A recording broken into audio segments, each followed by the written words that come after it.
ያከብርዋ ለሰንበት መላእክት በሰማያት ጻድቃን በውስተ ገነት ያከብራታል ሰንበትን መላእክት በሰማያት ጻድቃን በገነት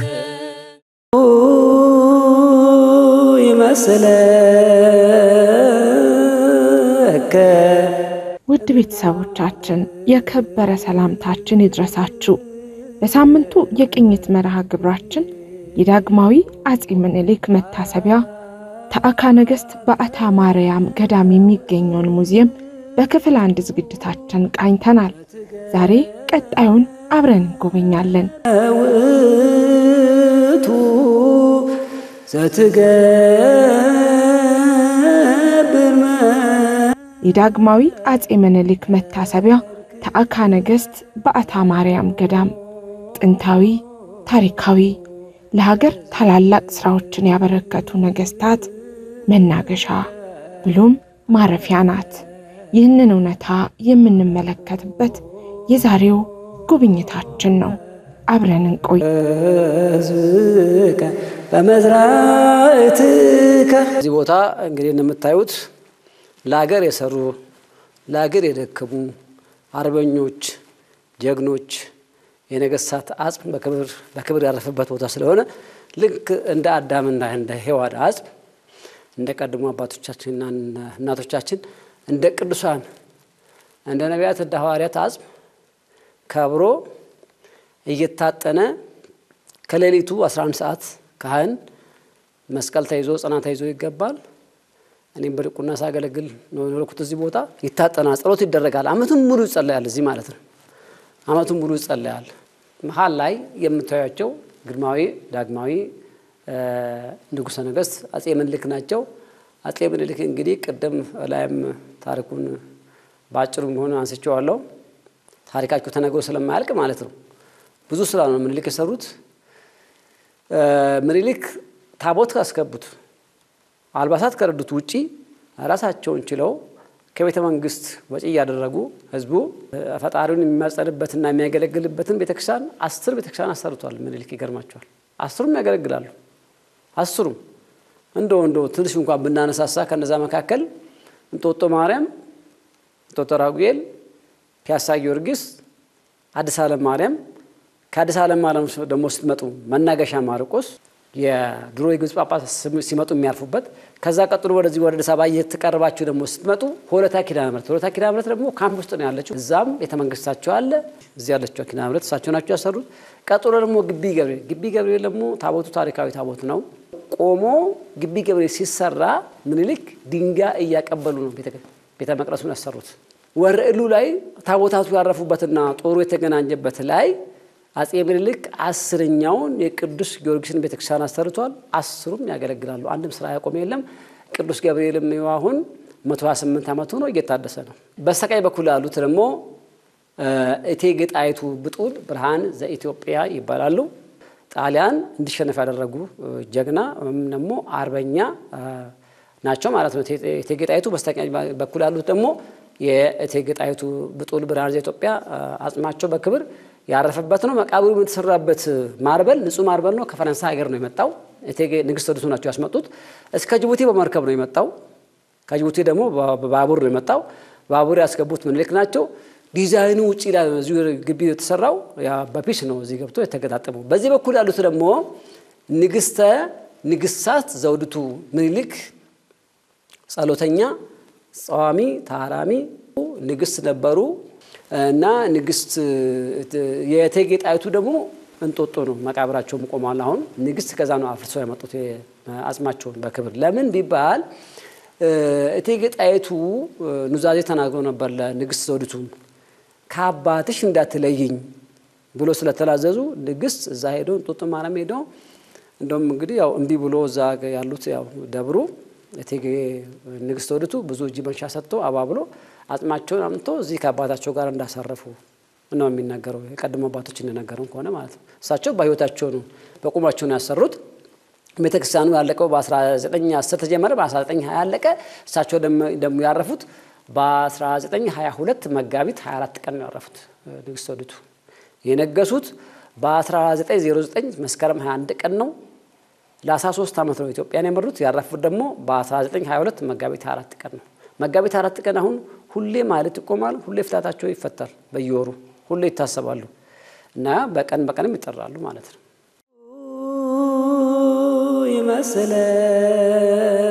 ይመስለከ እምና ማለት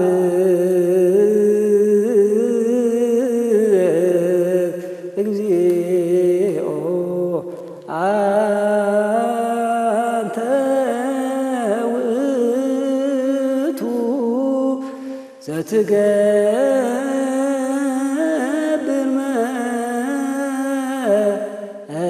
መንክረ አርአይኮሙ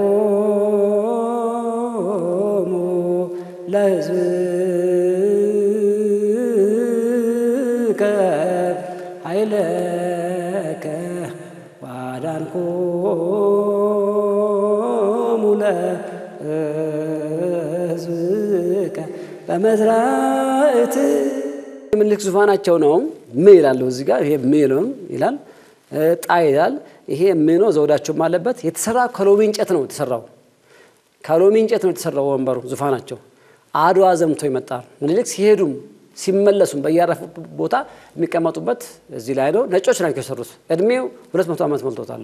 ይሄኛው ግብጻዊ ጳጳስ ናቸው። አቡነ ማቴዎስ ግብጻዊ ጳጳስ ናቸው። በቁጥር ከግብጽ ሲመጡ 190ኛ ናቸው በቁጥር እና ምኒልክ ወደ አድዋ ሲዘምቱ ጸሎት አድርጎ የሸኟቸው ናቸው። እንጦጦ ማርያም ደግሞ ቀብቶ ያነገሷቸው ምኒልክን እሳቸው ናቸው። የዋጽማቸው እዚህ ውስጥ ነው ያለው። በክብር ያረፉት በ1919 ዳር 5 ቀን ነው። አባ ማቴዎስ ሊቀ ጳጳሳት ዘኢትዮጵያ ይላል። በዜግነት ግብጻዊ ናቸው። እዚህ ጋር ደግሞ ፎቶግራፋቸው አለ። መጽሐፍ ቅዱስና መስቀል ይዟል። ይሄኛው ደግሞ ያለ ስላሴ ታናሽ ልማቸው ደጃዝማች ይልማ ይባላሉ። የደጃዝማች ይልማ ልጅ ልዕልት ሻሽወርቅ ይልማ በ1946 ዓመተ ምህረት ከግሪክ ያስመጡት ምስል ነው። እላው ላይ ያሉት ጌታችን እመቤታችንና ቅዱስ ዮሴፍ ናቸው። ጽሑፍም አለው በግዕዝና በግሪክኛ። በግዕዝ የተጻፈው ዝስዕል ዘወሃበታ ልዕልት ሻሽወርቅ ይልማ ለቅድስት በዓታ ከመትኩና መድኃኒተ ሥጋ ነፍስ 1946 ይላል። ጎልድ ከረን ነው። በእጅ የተሰራ በግሪክ ዲዛይነሮች እሳቸው የብላት አበረከቱት ነው። ይሄኛው ደግሞ ያለ ስላሴ አጽማቸው እዛ መስዋዕት ውስጥ እዛ ማዶ ያለው መስዋዕት ውስጥ 6 ወር በአልሙኒየም ሳጥን ተደርጎ 6 ወር እዚህ ከቆየ በኋላ በ1993 ዓመተ ምህረት ወደ ስላሴ በክብር ተሸኝቷል። ለምን ስላሴን አሰሩት ጃንሆይ ስለሆነ አጽማቸው ከዚህ ነው ወደ ስላሴ ተሸኘው። እዚህ ውስጥ ያሉት ደግሞ የቅርስ ዕቃዎች አሉ። እዛ ሮያል ፋሚሊ አምብሬላ ይባሉ የነገስታት ጥላዎች ናቸው። ብሉ ብላኩ ያጼ ምኒልክ ነው። አናቱ ላይ ዘውድ እና መስቀል አላቸው ሁለቱም ጥላዎች። እጀታውና ዘውዱ ከንጹህ ብር የተሰራ ነው። ቀዩ የንግስት ዘውዲቱ ነው። ስማቸውን በሙሻ ጥልፍ ተሰርቶበታል። ነገስታት በቂ መኪና ባልነበረ ዘመን በእግራቸው በፈረስ በበቅሎ ነው ወክ የሚያደርጉት። ከቤተ መንግስትም ወደ ቤተ ክርስቲያን ለጸሎት ሲመጡ በክቡር ዘበኞች ታጅበው ይመጣሉ። ይሄ ጥላ ፓራሶር ይባላል። የፀሐይ ብርሃን መከላከያና ስለ ክብራቸው የሚያዝላቸው ጥላ ነው። የእመቤታችን ደግሞ ሞዛይክ ስራ የመጣቸው ከፈረንሳይ ሀገር ነው። ይሄ ደግሞ ጥንታዊ የአጼ ምኒልክ ልብሳቸው ነው። ጥንታዊ ምኒልክም ወደ አድዋ ሲዘምቱ ጋሻና ጦር ይዞ ልብሳቸውን ልብስ ለብሰው ወደ ጦርነቱ አስፈሪና አስገራሚ ሆነው ወደ ጦርነቱ እንደዘመቱ ይነገርላቸዋል። እኛው ኃይለ ሥላሴና እቴጌ መነን እመቤታችን ሲማጸኑ ነው። ከላይ እምነ ጽዮን ይብልሰብ ሰው ሁሉ እናታችን ጽዮን ይላል ነው። ጽዮን ያው ጥንት ኢየሩሳሌም ነች፣ የዳዊት ከተማ ነች። ያ ምሳሌ ነው። እመቤታችን ደግሞ አማናዊት ጽዮን ነች ማለት ነው። አማናዊት ጽዮንና የእግዚአብሔር ከተማ ማለት ነው። እግዚአብሔር 9 ወር ከ5 ቀን የከተመባት አማናዊት ጽዮን እመቤታችን ነች። ሰው ሁሉ እናታችን ጽዮን ይላል እያሉ ኃይለ ሥላሴ ያው እየሰበኩ ነው፣ እያስተማሩ ነው ማለት ነው ህዝቡ። ይሄኛው በመንበረድ የተጻፈው ፈረንሳይኛ ቋንቋ ነው። አጼ ምኒልክ ከፈረንሳይ መንግስት ጋራ አግሪመንት ውል የተዋዋሉበት ነው፣ ተፈራረሙበት ማለት ነው። ከጅቡቲ እስከ አዲስ አበባ የተዘረጋው የባቡር መስመር የሰሩት ፈረንሳዮች ናቸው።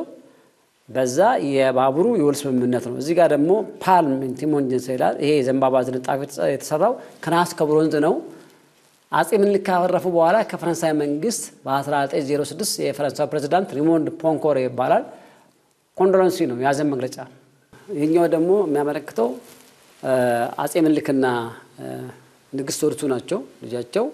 ከላይ እመቤታችን በ3 ዓመቷ ከእናትና ከአባቷ ቤት ወደ ቤተ መቅደስ ስትገባ ፋኑኤል ደግሞ መና ሰማያዊና ጽዋ ሰማያዊ ሲመግባት ነው።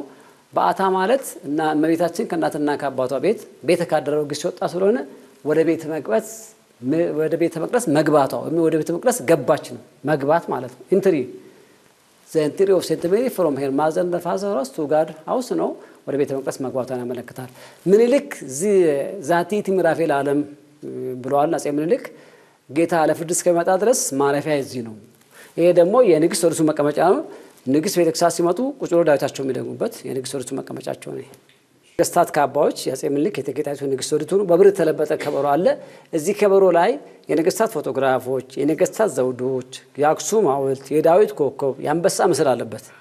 ይሄ ከበሮ የሚወጣውና የሚገለገልበት ታኅሳስ 3 ቀን ነው። ታኅሳስ 3 ቀን ሁለት ነገሮችን የምናስታውሰው፣ አንደኛ እመቤታችን ከእናትና ከአባቷ ቤት በ3 ዓመቷ ወደ ቤተ መቅደስ መግባቷን ያመለክታል ያስታውሰናል። ሁለተኛ ደግሞ ደጉ አጼ ምኒልክ በፍርድ አዋቂነታቸው አባዳኘው በርህራሄያቸው ደግሞ እምዬ ምኒልክ የተባሉ ደግ ንጉስ ለምን በአራቱ ማዕዘን የሚመጣውን እንግዳ ይቀበላሉ? እሳቸው ያረፉት መቼ ነው? በ1906 ታኅሳስ 3 ቀን ነው። ልክ እመቤታችን ከእናትና ከአባቷ ቤት ወደ ቤተ መቅደስ በገባችበት ቀን ስላረፉ የበዓታ ታቦት እዚህ ቤተ ክርስቲያን ውስጥ እንዲገባ ተደርገዋለው። ቅድም ያው ተናግሬዋለሁ። የሚመሰገንበት እግዚአብሔር ነው፣ የሚገለገልበት ህዝቡ ነው። ለነሱ ደግሞ ስማቸው ነፍሳቸውን ይማር እየተባለ ሲቀደስበት ሲወደስበት ይኖራል። እንዲሁ ደግሞ እዚህ ጋር ያለው ደግሞ ፎቶግራፍ ፊትራሪ በተገርግስ ሲነግሬው ወይም በቅጽል ስማቸው አባመላ ይባላሉ። እሳቸው ደግሞ ጌታዬ ንጉስ ምኒልክ ባረፉበት ቀን እረፍቴን አድርግልኝ ብለው ሲጸልዩ ኖሩ አሉ። እሳቸው ያረፉት መቼ ነው? እሳቸውም እንዲሁ ታኅሳስ 3 ቀን ነው ያረፉት እና የእሳቸውም ፎቶግራፋቸው ነው። እዚህ ጋር ደግሞ ቅዱስ ጊዮርጊስ ዘንዶ ሲገል የሚያሳየው ከራሽያ መንግስት ወይም ከሞስኮቭ መንግስት አጼ ምኒልክ የአድዋን ጦርነት ካሸነፉ በኋላ ኮንግራጁሌሽን ነው እንኳን ደስ አለዎት ነው። እኛ ከእርሶ ጋር ነን ከሞስኮቭ መንግስትና ወንድሞች ይላል። ተካፋች ነው ስዕሉ፣ አይከኑ ስዕል ውስጥ ነው ያለው። ከጀርባው በራሽያንኛ ቋንቋ የተጻፈ 5 ገጽ መልእክት አለው። ሴኩርድ ተደረገው ለጥንቃቄ ነው። እዚህ ውስጥ ተቆልፎበታል። እኛ እጅ ቁልፍ የለም፣ እኛ ማሳየት ብቻ ነው። የራሽያ መንግስት ከኢትዮጵያ መንግስት በጣም ወዳጆች ነበሩ። ራሽያኖች ደግሞ ጠንካሮች ክርስቲያኖችም ናቸው። ይሄ የአጼ ምኒልክ ፎቶግራፋቸው ነው። ይሄንን የመሰለ ቅርስ የያዘ ነው ማለት ነው። ይሄኛው ደግሞ የአጼ ምኒልክን ታሪክ ምኒልክ ካረፉ በኋላ በ1906 ታይም ማጋዚን ይባላል። ፕሪንቲንጉ ዋሽንግተን ዲሲ ነው። ነገር ግን ጻፊው ዩኬ ነው፣ ጆርናሊስቱ ዩኬ ነው። ምኒልክ የአቢሲኒያ መሪ ናቸው። አቢሲኒያ ማለት ጥንታዊ ኢትዮጵያ ስም ነው ወይም ሀበሻ ማለት ነው። ዴሞክራቲክ ንጉስና ጣሊያንን ተዋግቶ ያሸነፉ ጀግና የአድዋ ጀግና ናቸው ብሎ የእንግሊዛዊ ጋዜጠኛ ጻፈላቸው። ይሄ ደግሞ ኦሪጂናል ማይክል አንጀሎ ስዕል ነው። እዚህ ጋር ያለው ጽሁፍ አለው። እዚህ ጋር በላቲንኛ ቋንቋ ECCEHOM ይላል። እቸሞ ማለት በላቲንኛ ቋንቋ ሂር ኢዝ ዘ ጋድ ማለት ነው። ይሄ እግዚአብሔር ነው ማለት ነው። አውሮፓውያን በሙሉ ሳይከፋፈሉ ቋንቋቸው ላቲንኛ ነበር። አሁን ደግሞ ቢከፋፈሉም መላው አውሮፓውያን በሃይማኖታቸው ያው ካቶሊኮች ናቸው። ነገር ግን በቤተክርስቲያን ውስጥ የሚያገለግሉት በዚህ ቋንቋ ነው፣ በላቲንኛ። እኛ በግዕዝ እንደምናገለግለው ማለት ነው። ወደ እንግሊዝኛ ደግሞ ሲመለስ God is with us became like us ይላል። እግዚአብሔር ከኛ ጋር ነው፣ ከኛ አንዳንዱ ሆነ ነው የሚለው። ቶፖግራፊያቸውም ደግሞ አለ እዛ ተስሏል። ዛፎች አሉ።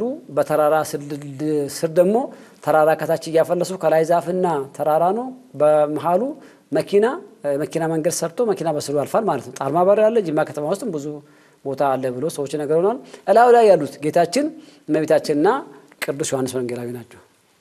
ቅዱስ ዮሐንስ ወንጌላዊና ጌታችን በዮሐንስ ወንጌል ምዕራፍ 19 ላይ ጌታ መስቀል ላይ ያለ ሄሮ ያለቀሱለት የቁርጥ ቀን ልጆች ይባላሉ። ሌሎቹ ሐዋርያት በሙሉ እንሞታለን ብሎ ስለፈሩ ሸሽተው ጫካ ገብተዋል። እነሱ ደግሞ ግን ብንሞት እንሞት ብሎ ሄዱ። ነገር ግን መለኮቱ ጠበቃቸው። በሞት ላይ ስልጣን ያለው ስለሆነ ጌታችን ስልጣን ያለው እሱ ብቻ ነው።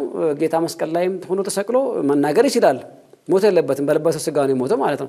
እዛ ጌታ ደግሞ መለኮቱ ጠበቃቸው። መስቀሉ ስር ሆኖ እያለቀሱለት እያለ ምን አላቸው ጌታ? እነሆ ከዛሬ ጀምሮ እሷ እናቱን አንተ ደግሞ ልጁ ናት ብሎ አደራ ያቀባበላቸው ነው። እመቤታችን ዛሬ እናታችን ናት፣ እኛ ደግሞ ልጆቿ ነን። በማን አደራ ተቀባይነት? በቅዱስ ዮሐንስ አደራ ተቀባይነት ነው። እና ምኒልክ የአድዋን ጦርነት ካሸነፉ በኋላ የምርኮኞቹ ቤተሰቦች ምኒልክ የአድዋ በድል ካጠናቀቁ በኋላ 10,000 ወታደሮች ማርከው ምኒልክ በእስር ቤት አቆይቷቸው ነበር፣ የፋሽስት ኢጣሊያ ወታደሮችን። ከዛ በኋላ እሳቸው ጦርነቱን በድል ከተወጡ በኋላ የምርኮኞቹ ቤተሰቦች ደብዳቤ ጻፉላቸው፣ ፕሪዝነርሶቹ ወይ ወራሪዎቹ እንዲለቁላቸው። ምኒልክ አለቅም አሉ ምኒልክ። ከዛ በሁለተኛ ደረጃ ደግሞ የመንግስት ባለስልጣኖች ደብዳቤ ጻፉላቸው። ምኒልክ አሁንም አልቀበልም አሉ። መጨረሻ ላይ ፖፑ መጡ፣ ይህን ተሸክመው መጡና ጣሊያኑ ፖፕ መጡና ከሮም ከቫቲካን ይህን ስዕል ይዘው መጡ። ይህን ስዕል ሳለው ሚካኤል አንጀሎ ይባላል። እና መጡና በእነዚህ በሆሊ ፒክቸሮቹ ፖፑ ሲማጸኗቸው ምኒልክ ለቀቁላቸው ነው። እና 10,000 ወታደሮችን ምኒልክ የተቀያየሩበት ማለት ነው። ሲነግሩም በጣም ኮስት ነው፣ በጣም ጠብቁት፣ ዋጋው ፕራይስለስ ነው እያሉ ያው እንግዲህ ፍሬሙ ራሱ አይቦል እንደሆነ ይነግሩና ነው። ብዙ ነገር አለ። እላይ ያለው ያልመሳ መስላለበት ያለ ሥላሴና የእቴጌ መነን ዙፋናቸው ነው። ይሄ ደግሞ የአጼ ምኒልክና የእቴጌ ጣይቱ ዙፋናቸው ነው። ይሄኛው ደግሞ ከበሮ ቅድም ዝርዝሩን ላልተናገረው ያለው በዲቴል ምሳሌውን አድዋ ጦርነት ታወጀበት ነው። ይሄኛው ደግሞ መቃብሩ የልዕልት ፀሐይ መቃብሩ ነው። ያለ ሥላሴ ልጅ ነች። የተማረችው ግላንድ ኦክስፎርድ ዩኒቨርሲቲ የመጀመሪያ ኢትዮጵያ ነርስ ነች። ነገር ግን ያረፈችው በ22 ዓመት እድሜዋ ነው። ገና ለጋ በወጣት እድሜዋ ነው ያረፈችው። በ34 ዓመተ ምህረት ነው ያረፈችው። ነገር ግን በዛው ሳርፍ ደግሞ ኃይለ ሥላሴ በስልጣን ነበሩ። ቅድስት ሥላሴ ደግሞ እየተሰራ ነበር፣ ተሰርቶ አላለቀም፣ አልተመረቀም። ቅድስት ሥላሴ ተሰርቶ ያለቀውና የተመረቀው በ1936 ነው። እሷ ያረፈችው በ1934 ስለሆነ በጃይኖች ትእዛዝ ባለ ሥላሴ ትእዛዝ አጽሟ በክብር ከነገስታት ጋር እዚህ እንዲያርፍ ተደርጓል። ሥላሴ ተሰርቶ ካለቀ በኋላ ግን ያለ ሥላሴ ቤተሰብ ያለ ሥላሴ የእቴጌ መነን የወንድሞቻቸው የቶቻቸው መቃብር ከነልጆቻቸው የት ነው? ቅድስት ሥላሴ ነው ማለት ነው። እዚህ ዘሮያል ፋሚሊ ፎቶግራፎች በስሞል ኢሜጅ እና በላርጅ ኢሜጅ እኛው ቅዱስ ጊዮርጊስ ነው። የቅዱስ ጊዮርጊስ የኢትዮጵያ መከላከያ ነው። በአታ ቤተክርስቲያን አለ መሃል ላይ እናትና አባቷ ኢያቄምና ሐና እመቤታችንን በ3 ዓመቷ ወደ ቤተ መቅደስ ያስገቧት ነው። ካህናቱ ዘካርያስ እጁን ዘርግቶ ሲቀበላት ነው። ግርማዊ ዳግማዊ አጼ ምኒልክ ንጉሠ ነገሥት ኢትዮጵያ ሞዓር መሳ ዘመነ ገዳ ይሁዳ ቀዳማዊ ኃይለ ሥላሴ ንጉሠ ነገሥት ኢትዮጵያ አስፋወሰን አልጋወራሽ የአጼ ኃይለ ሥላሴ ልጅ ናቸው። እኛው ደግሞ ፍትሐ ቤተ ጊዮርጊስ ሲነድ ቅድም እዛ መስዋዕት ውስጥ ያያችኋቸው ያውም አባመላ በአጼ ምኒልክ ዘመነ መንግስት መከላከያ ሚኒስትር የነበሩት ናቸው። እኚህ ደግሞ ንግሥተ ነገሥታት ዘውዲቱ ምኒልክ የአጼ ምኒልክ ልጅ ናቸው፣ ቤተክርስቲያኑን ያሰሩት። እኚህ ደግሞ እቴጌ ጣይቱ ብጡል ብርሃን ዘኢትዮጵያ የአጼ ምኒልክ ባለቤት ናቸው። እኚህ ደግሞ እቴጌ መነን የኃይለ ሥላሴ ባለቤት ናቸው። እኚህ ደግሞ ሊቀ ሊቃውንት ኃይለ መስቀል በኋላ አቡነ ማቴዎስ እዛ ጋር የምታዩቸው እዚህ አለቃ ነበሩ።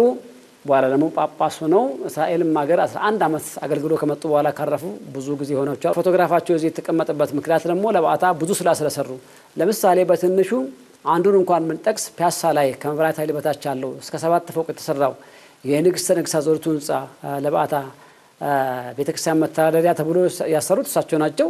አሁን በቤተ ክህነት ስር ነው ያለው። አቡነ ማቴዎስ ስላሰሩ ቦታው ባለውለታ ስለሆኑ ፎቶግራፋቸውም እዚህ አለ፣ በጸሎትም ይታሰባሉ።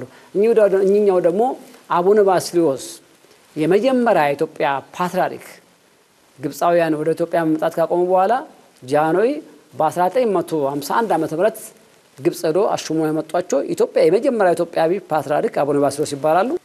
አጼ ኃይለ ሥላሴ ሞዓር መሳ ዘመነ ገዳ ይሁዳ ቀዳማዊ ኃይለ ሥላሴ ንጉሠ ነገሥት ኢትዮጵያ ግርማዊት እቴጌ መነን ባለቤታቸው ግርማዊት ንግሥተ ነገሥታት ዘውዲቱ ምኒልክ የአጼ ምኒልክ ልጅ ኢትዮጵያን ለ13 ዓመት የመሩ ግርማዊ ዳግማዊ ምኒልክ ንጉሠ ነገሥት ኢትዮጵያ አጼ ምኒልክ የአድዋ አንበሳ እቴጌ ጣይቱ ብጡል ብርሃን ዘኢትዮጵያ የንግሥት እቴጌ ጣይቱ የአድዋ አርበኛ ናቸው ማለት ነው። እነዚህ ብራና መጻሕፍቶች አሉ። ኦልድ ቴስተመንት ኒው ቴስተመንት 506 ዓመት መቶ ከዛም በላይ ያስቆጠሩ ነገስታቶቹ ከተለያየ ገዳማትና አድባራት ከጥንታውያን ገዳማትና አድባራት ከጥንታውያን ተሰባሰቡ በእጅ የተጻፉ ከአበባ ኮንትሪቢዩት የተደረጉ ከአበባ የተቀመሙ እንትኖች እነዚህ ቀለሞች የተሰሩ ናቸው። ዳዊት ተብሎ ለምን በዛ ካላችሁ ደግሞ ድሮ ነገስታት ቤተክርስቲያን ሊሳለሙ ሲመጡ መሳፍንትና መኳንንት አጅቧቸው ይመጣሉ። ዝም ብሎ መጥቶ አይመለሱም። ሁሉም ዳዊት ደጋሚዎች ናቸው። ቁጭ ብሎ ቤተክርስቲያን ሲደርሱ ዳዊቱ ይታደላቸዋል፣ ይሰጣቸዋል። ለእያንዳንዱ አንዳንድ ንጉስ ወይም 10 ቀይ ደግሞ ይወጣሉ። አሁን ደግሞ የነገስታት ፍታት አለ። በአመት በየቀኑ ይፈታሉ፣ ይጸልያሉ፣ በጸሎት ይታሰባሉ። በአመት ግን ታኅሳስ 3 ቀን አጼ ምኒልክ ያረፉበት ነው። መጋቢት 4 ቀን ደግሞ ንግስት ዘውዲቱ ያረፉበት ስለሆነ እነዚህ መጻፍቶች በሙሉ ይወጣሉ።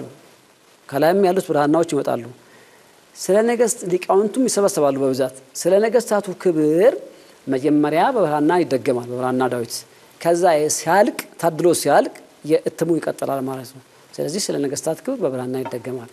የሌለ መጽሐፍ የለም። ድርሳናት አሉ፣ ገድላት አሉ። ገድለ ተክለ ሃይማኖት አሁን የ6 ወር ያመት አለ። ስንክሳርም እንደዛው ነው። ድርሳነ ማህያዊ ይባላል። ድርሳነ ማህያዊ ማለት ደግሞ የጌታችን ሕማማቱን በዘንግ ራሱን መመታቱን፣ አክሊለ ሦክ በራሱ ላይ መደፋቱን፣ በጀርባውም በጅራፍ መገረፉን፣ ስንት ጊዜ ተገረፈው? 6666 ጊዜ። እጁን እግሩን መቸንከሩን፣ መስቀል ተሸክሞ መውደቁን መነሳቱን ሁሉም የሚናገሩ ስለ ጌታችን ሕማም ነው። ሁሉም መጣጣ መጠጥ ከርቤና ሐሞት እንደሰጡት እንደተጎነጨ የሚያወራው ስለ ጌታችን መከራ፣ ስለ መራቡ፣ ስለ መጥማቱ ለሰው ልጅ ብሎ አዳም በበደለ እሱ ክሶ እኛ ስለታረቀን ይሄን ሁሉ የሚያወሩት ስለ ጌታችን ነው ማለት ነው። እና ዮሐንስ አፈወርቅ አለ። አበይት ነቢያት የሚባሉት ኢሳይያስ፣ ኤርሚያስ፣ ነብዩ ኢሳይያስ፣ ነብዩ ኤርሚያስ፣ ነብዩ ሕዝቅኤል፣ ነብዩ ዳንኤል ይባላሉ። የጌታን ነገር መለኮትን ጠልቀው እንደ ንስር መጥቀው ከፍ ብሎ ትንቢት የተናገሩ ማለት ነው።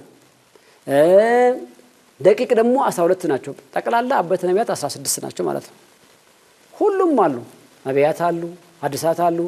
እነዚህ የብር ጽዋዎች አሉ። ይሄኛው ታች ያለው ዘውዱ የጎልድ ከለሩ የምኒልክ ነው። ቤተክርስቲያኑ ቶፖ ላይም ያለው የእሳቸው ዘውድ ነው። ጉልላቱ የእቴጌ ጣይቱ አጼ ምኒልክና ኃይለ ሥላሴ የብር ጽዋዎች፣ የብር ዘውዶች አሉ። የሰጎን እንቁላል ለቤተክርስቲያን አስተምሮ ምሳሌ ያለው እላውን ፎቅ ዕቃ ቤቶች አሉ ብያቸዋለሁ። ላይ 16 እንቁላሎች አሉ ኦሪጂናሎች። ይሄ አንድ ብቻ ነው ሳምፕል የወጣው እዚህ። የሰጎን እንቁላል በቤተክርስቲያን አስተምሮ ምሳሌ ያለው በስርንጅ ወይም ከሳሹ ከውስጡ መጠጥና ወይም ደግሞ ከታች ቆረጥ ሲደረግ ከፈሳሹ ከውስጡ ይፈሳል። ቤተክርስቲያን ጉልላት ላይ 7 እንቁላሎች ቤተክርስቲያን ጉልላት ላይ በዕለት ላይ ተሰካክቶ ይቀመጣሉ። 7 መሆናቸው ምሳሌያቸው ምንድነው? በሰባቱ ሰማያ ዕለታት ይመሰላሉ። እስካሁን ያያችሁት በታዕካ ነገሥት በዓታ ለማርያም ገዳም የሚገኙ ቅርሶች ይሄንን ይመስላሉ። ነገር ግን ይሄን ቦታ መጥቶ የሚጎበኙት ነጮች ናቸው። ነጮች ከአሜሪካ፣ ከአውስትራሊያ፣ ከመላ አውሮፓ መጥቶ ይጎበኛሉ። ቅርሱንም እንደውም እኛ ሳናውቃቸው ታሪኩን ሁሉ ያውቁታል እነሱ። ኢትዮጵያውያን አይበረታቱም። ለምን? ቅርስ የማየት ልምድ የለንም። ያው የመግቢያው ክፍያውም ፕራይሱም ቀላል ነው። 100 ብር ነው ለኢትዮጵያውያን የሚከፈለው። ለነጮች 600 ብር ነው። ለሕፃናት 50 ብር ነው። በማንኛውም ሰዓት ያው ክፍት ነው። ለምሳሌ ቅዳሴ ቀን ከሆነ ከ2 ሰዓት ተኩል ጀምሮ እስከ 6 ሰዓት እንሰራለን። ከዛ ቅዳሴ ያቋርጣል። ከሰዓት ደግሞ ከ9 ሰዓት ጀምሮ እስከ 11 ሰዓት እናስጎበኛለን ማለት ነው።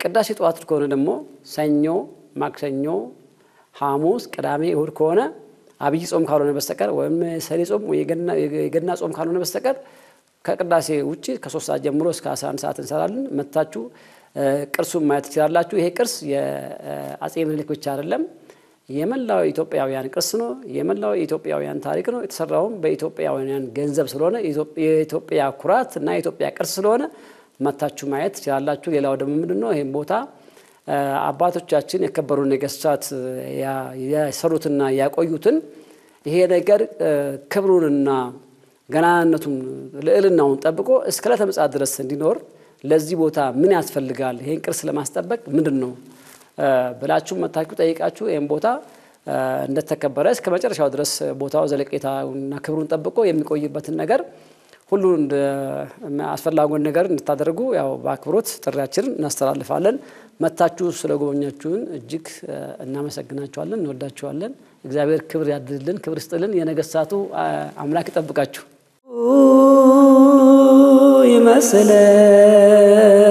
ይመስለከ እምና ማለት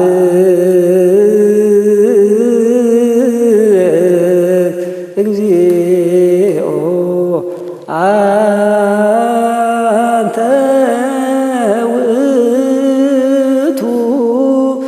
ዘትገብር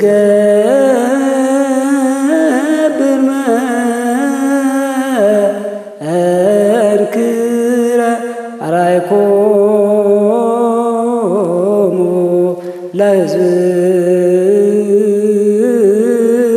ለሕዝብከ ኃይለከ ወአዳንኮሙ